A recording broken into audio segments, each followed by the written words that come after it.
आप सभी लोगों का केंद्रीय चयन पर्षद सिपाही भर्ती की तरफ से इस संक्षिप्त प्रेस वार्ता में सभी लोगों का स्वागत है। आप जानते हैं कि हमने 11 मार्च 2025 को विज्ञापन 1/2025 प्रकाशित किया था 19,838 सिपाहियों की भर्ती के लिए। तो उसी की प्रक्रिया को आगे बढ़ाते हुए अब हम इसकी लिखित परीक्षा आयोजित करने जा रहे हैं। उससे पहले मैं थोड़े से आंकड़े दे दूं। 11 मार्च को हम लोगों ने विज्ञापन प्रकाशित किया था और 18 मार्च से आवेदन आमंत्रित करने शुरू किए, जो कि 25 अप्रैल तक चले। पहले 18 अप्रैल तक रखी थी उसकी डेट, उसको 25 अप्रैल तक बढ़ाया था, क्योंकि मार्च और अप्रैल के महीने में कई तरह के अवकाश आदि थे जिनकी वजह से बैंक आदि बंद हुए थे। तो इसलिए लोगों को ध्यान में रखते हुए उसको 25 तक बढ़ाया था। 17,06,628 आवेदकों ने शुरू में इसमें रजिस्ट्रेशन किया और अंतिम रूप से अब हमारे पास 16,73,586 अभ्यर्थी हैं, जो कि जिन्होंने अपने आवेदन कंप्लीट किए, भरे और उनके जो है वैलिड हमने उनको पाया है। जो 17,06,628 आवेदन थे उसमें से 10,947 आवेदन पूर्ण नहीं थे, यानी उन्होंने रजिस्टर किया लेकिन फॉर्म भरा नहीं पूरा। 20,940 आवेदकों ने जो है अपना रजिस्ट्रेशन कैंसिल कर लिया था जो है, और उसके बाद 1,855 को जो है हम लोगों ने वैलिड नहीं पाया था। इनकी सूची भी हम लोगों ने 6 जून को प्रकाशित की है। तो इस तरह से अब 16,73,586 हमारे वैलिड अभ्यर्थी हैं।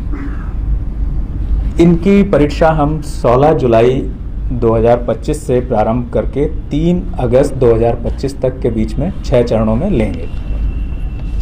तो ये 6 चरण हमारे 16 जुलाई, 20 जुलाई, 23 जुलाई, 27 जुलाई, 30 जुलाई और फिर उसके बाद 3 अगस्त रहेंगे। इन 6 चरणों में जो है हम परीक्षा आयोजित करेंगे। राज्य के 38 हमारे रेवेन्यू डिस्ट्रिक्ट हैं। डिस्ट्रिक्ट हेडक्वार्टर्स में 627 सेंटर्स में आयोजित की जाएगी। एक शिफ्ट में यानी एक दिन में करीब 2.5 लाख से 3 लाख के बीच में अभ्यर्थी हमारे इसमें पार्टिसिपेट करेंगे। तो इसके बारे में परीक्षा की जो हमारी तैयारी की गई है उसके बारे में मैं थोड़ा सा आपको ब्रीफ कर देता हूँ। परिषद, पुलिस मुख्यालय और राज्य सरकार हमारे द्वारा जो है इसके लिए जो है अच्छे संचालन के लिए व्यापक तैयारियां की जा रही हैं। राज्य प्रशासन के जो वरीयतम स्तर हैं उनसे भी जो है सही समय पर सभी जिला पदाधिकारियों और सभी पुलिस अधीक्षकों के साथ समीक्षा बैठकें की जाएंगी और उन्हें कड़ाई से स्वच्छ परीक्षा संपादन के लिए मार्गदर्शन भी दिया जाएगा। ये सही समय आने पर अभी हमारे पास समय है। परीक्षा के सुचारू और कदाचार मुक्त संचालन के लिए राज्य सरकार ने जिला पदाधिकारी को एग्जाम कोऑर्डिनेटर और जिला पुलिस अधीक्षक को एग्जाम कोऑर्डिनेटर इनको भी नामित किया हुआ है। केंद्रीय चयन परिषद सिपाही भर्ती की जितनी भी परीक्षाएं हैं उनके लिए डिस्ट्रिक्ट मजिस्ट्रेट्स और सुपरिटेंडेंट ऑफ पुलिस ये हमारे कोऑर्डिनेटर्स और को कोऑर्डिनेटर रहते हैं। राज्य के हमारे जितने भी साइबर थाना है और आर्थिक अपराध इकाई के स्तर से सोशल मीडिया आदि पर परीक्षा से संबंधित निगरानी की जा रही है और संदिग्ध बातों अथवा व्यक्तियों पर भी नजर रखी जा रही है और इसे आने वाले समय में हम इसे और सघन करते जाएंगे जैसे जैसे समय नज़दीक आता रहेगा।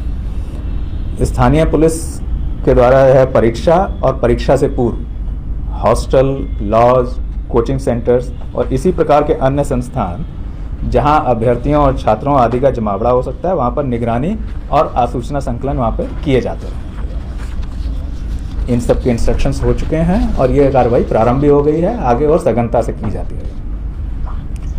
परीक्षा केंद्र पर अगर हम जो है व्यवस्थाओं की बात करें तो स्वच्छतापूर्ण और कदाचार मुक्त रूप में जो है इसको हम संपन्न कर सकें, इसलिए प्रत्येक कक्ष जो है एग्जामिनेशन हॉल के प्रत्येक कक्ष और अन्य महत्वपूर्ण स्थानों पर सीसीटीवी की से निगरानी की जाएगी और उसकी लाइव फीड परिषद मुख्यालय के नियंत्रण कक्ष में रहेगी, जहां से उसको हम मॉनिटर भी कर सकते हैं और उसके आधार पर आगे जो है इंस्ट्रक्शंस भी पास ऑन कर सकते हैं।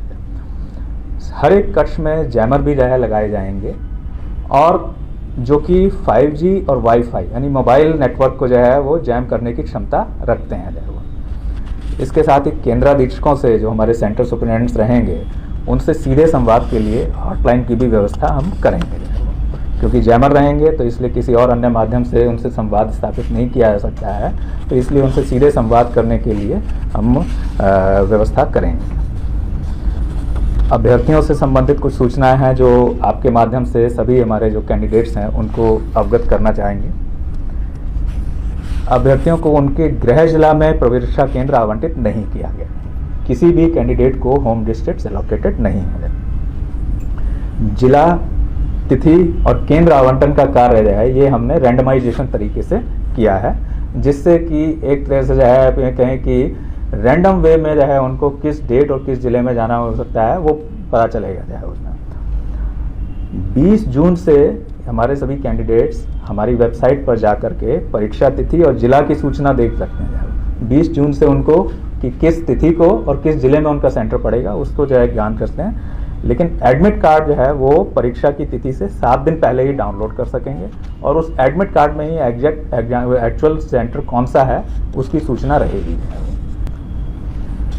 हमारी परीक्षा ये 2 घंटे की होगी, 12 बजे से 2 बजे के बीच में। लेकिन इसमें उनका अभ्यर्थियों का प्रवेश सुबह 9:30 बजे से प्रारंभ होगा और 10:30 बजे तक मेन गेट से चलता रहेगा। प्रवेश के समय उनके DFMD, HHMD और जिला पुलिस के प्रशिक्षित पुलिस कर्मियों से उनकी चेकिंग और फ्रिस्किंग कराई जाएगी और उसके बाद ही उनको प्रवेश दिया जाएगा। वहीं पर उनकी पहचान के लिए जो है सेंटर में और एग्जामिनेशन कक्ष में परिषद द्वारा निर्गत जो ई प्रवेश पत्र होगा, जो हमारा जो ई प्रवेश पत्र है उसी के माध्यम से और उसके साथ साथ पहचान पत्र एक ले जाना होगा उन्हें, जो आधार कार्ड हो सकता है, पासपोर्ट हो सकता है, पैन कार्ड हो सकता है, मतदाता पहचान पत्र हो सकता है। उसके साथ ही उनको प्रवेश की अनुमति होगी। मतलब बिना एडमिट कार्ड के जो हमारा निर्गत है उसके बिना वो प्रवेश नहीं कर सकते।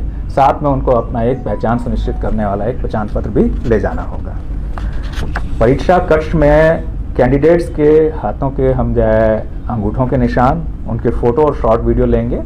ये हमारा जो है उनका बायोमेट्रिक्स कलेक्शन रहेगा, जिसका उपयोग हम उस समय उनकी पहचान के लिए और बाद के जो चरण होंगे उसमें भी जो है उनकी पहचान करने और इम्पर्सोनेशन यानी प्ररूप धारण की संभावनाओं को नकारने के लिए उपयोग करेंगे जो है इनका। अभ्यर्थी परीक्षा केंद्र में किसी भी तरह की लेखन सामग्री जैसे पेन, पेंसिल वगैरह नहीं ले जा सकेंगे। उनको OMR शीट बेस्ड हमारा जो है एग्जाम है, तो OMR शीट को भरने और उससे कैलकुलेशन वगैरह अगर कुछ उसमें आवश्यकता है तो उसके लिए आप दो तो पेन हम प्रश्न पुस्तिका के साथ ही उपलब्ध कराएंगे जाएगा, तो वो हमारी तरफ से दिया जाएगा। उनको किसी भी तरह की लेखन सामग्री और जो दूसरी चीज़ों पर प्रतिबंध रहता है, इलेक्ट्रॉनिक सामान वगैरह जो है उस सब पर तो प्रतिबंध रहेगा ही, लेखन सामग्री भी वो नहीं ले जाएंगे, उनको हमें उपलब्ध कराएंगे। अब कुछ अभ्यर्थियों को चेतावनी और सतर्कता बरतने की भी जो है हमारी तरफ से हिदायत देना जो है उचित लगता है। तो उसके लिए कि सभी अभ्यर्थियों को हमारी तरफ से हम आगाह करते हैं कि वो सोशल मीडिया या अन्य किसी माध्यम से दुष्प्रचार अथवा झांसे में ना आए जाए, उससे बचें। वो ये एक तरह के साइबर फ्रॉड का अवैध वसूली का माध्यम हो सकता है। इसकी सूचना तुरंत जो है वे नज़दीकी पुलिस थाना या साइबर थाना को देंगे है। वो अगर उनको किसी भी तरह से किसी माध्यम से कोई कांटेक्ट करने, अप्रोच करने की कोशिश करता है एग्ज़ाम से संबंधित किसी बात में, किसी तरह के प्रलोभन का या कोई और दूसरे झूठे आश्वासन का, तो इमीडिएटली वो थाना को सूचित करें और ले जाओ। ये अवैध उगाही का ही माध्यम होगा, इसके अलावा इसका और कुछ नहीं है। परिषद के स्तर से भी जो है किसी अभ्यर्थी को दूरभाष, मोबाइल या सोशल मीडिया के माध्यम से व्यक्तिगत संपर्क नहीं किया जाता है। इसकी मैं साफ साफ बता दूं कि जो है हमारे यहाँ से नहीं किया जाता है।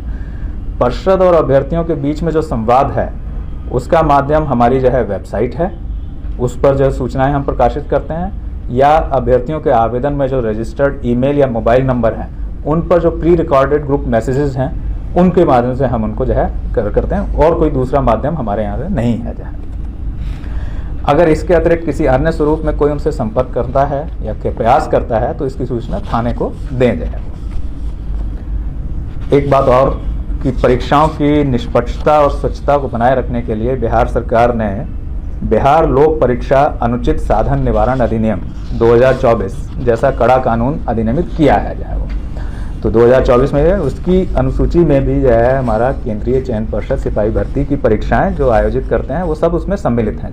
यानी कि हमारी जो भी परीक्षाएं हैं वो उस एक्ट के तहत जो है उसमें हमारी जो है लागू है, हमारा एक्ट उसमें जो है। अब इस अधिनियम में अगर देखें तो किस तरह के कड़े प्रावधान हैं, तो इस अधिनियम में अभ्यर्थी, परीक्षा में संलग्न पदाधिकारी, किसी संस्थान अथवा व्यक्तियों द्वारा संगठित रूप में तथा सेवा प्रदाता आदि के द्वारा, यानी जो एजेंसी जो है, सर्विस प्रोवाइडर्स हैं आदि के द्वारा परीक्षा की शुचिता को दूषित करने, प्रश्न पत्र लीक करने, उत्तर पुस्तिका आदि से छेड़छाड़ करने, प्रारूप धारण, अनुचित साधनों को सुगम बनाने के लिए सुरक्षा उपायों का उल्लंघन करना। जैसा मैंने कहा कि बायोमेट्रिक्स हम लेंगे, उनमें अगर कोई व्यवधान पैदा करता है या आनाकानी करता है तो वो भी इससे कवर्ड है। या उनसे छेड़छाड़ करना, धोखा देने या धनीय लाभ, यानी कि जो है कि वो झूठा बता करके कि जो है कि पेपर ये है, ये प्रश्न आएंगे, ये ले लो जो है उससे, तो ये सब जो है जाली वेबसाइट आदि अपराधों को दंडनीय बनाया गया है इनमें। और इन अपराधों के लिए 3 वर्ष से 10 वर्ष तक की सजाएं हैं और जुर्माना है जो कि 1 करोड़ अथवा उससे अधिक भी हो सकता है। और सेवा प्रदाताओं और अन्य संस्थानों के स्तर से संगठित रूप में किए गए अपराधों के लिए परीक्षा की समानुपातिक लागत की वसूली भी की जा सकती है, तो उनकी संपत्ति की कुर्की और उसका संपहरण भी किया जा सकता है। तो इस तरह के कड़े प्रावधान इस एक्ट में रखे गए हैं और ये एक्ट हमारी द्वारा जो आयोजित जो परीक्षा है उसमें लागू है। ये सभी अपराध जो है संज्ञेय हैं, गैर जमानतीय हैं और नॉन कंपाउंडेबल हैं, यानी अशमनीय हैं, और इनका इन्वेस्टिगेशन डीएसपी या उससे वरीय पदाधिकारी करेंगे। तो इससे आप अंदाज़ा लगा सकते हैं कि गंभीरता इन परीक्षाओं की और उनकी परीक्षाओं की स्वच्छता के प्रति राज्य सरकार की कितनी है। अंत में मैं ये कहूँगा कि परिषद स्वच्छ और कदाचार मुक्त वातावरण में परीक्षा और चयन आयोजित करने के लिए कटिबद्ध है और इसके लिए सारी व्यवस्थाएं कर रही है, कर भी ली हैं, अधिकतर हो गई हैं, और इसके लिए सभी अभ्यर्थियों, उनके अभिभावकों तथा राज्य की जनता से हम लोग सहयोग की अपेक्षा रखते हैं।